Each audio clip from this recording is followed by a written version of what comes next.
ഒരാൾ ഒരു രഹസ്യ യന്ത്രത്തിനുള്ളിൽ കിടക്കുകയായിരുന്നു. കണ്ണുകൾ അടച്ചയുടനെ അയാൾ സ്വയം മറ്റൊരു ലോകത്ത് എത്തിപ്പെട്ടതായി കണ്ടു.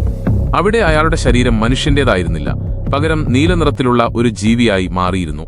ഒരു ഡോക്ടർ അയാളോട് സംസാരിക്കാൻ ശ്രമിച്ചെങ്കിലും അയാൾ ഒന്നും മിണ്ടാതെ ആശ്ചര്യത്തോടെ സ്വയം നോക്കി നിന്നു. ഒന്നും പറയാതെ അയാൾ പുറത്തേക്ക് പോയി. പുറത്ത് തന്നെപ്പോലെ നീലനിറത്തിലുള്ള മറ്റു പല ജീവികളെയും അയാൾ കണ്ടു. അയാൾ ഓടാൻ തുടങ്ങി. ചിലർ അയാളെ തടയാൻ ശ്രമിച്ചെങ്കിലും അയാൾ വേഗം കുറച്ചില്ല. കുറച്ചു ദൂരം ഓടിയ ശേഷം അയാൾ മണ്ണിൽ തൊട്ടു.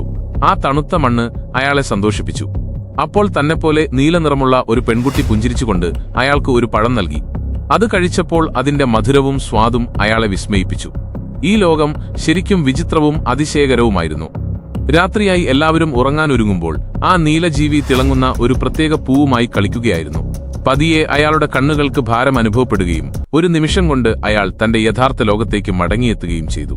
സത്യത്തിൽ ആ മനുഷ്യന് കാലുകൾക്ക് തളർവാദം ബാധിച്ചിരുന്നതിനാൽ നടക്കാൻ കഴിയുമായിരുന്നില്ല. ഒരു ദിവസം ക്ലബിന് പുറത്തുവച്ച് കമ്പനിയിലെ ചിലർ അയാളെ കണ്ടു. അവരുടെ യന്ത്രത്തിന്റെ സഹായത്തോടെ തന്റെ അവതാറിലൂടെ അയാൾക്ക് ആ നീലലോകത്ത് ജീവിക്കാൻ കഴിയുമെന്ന് അവർ പറഞ്ഞു.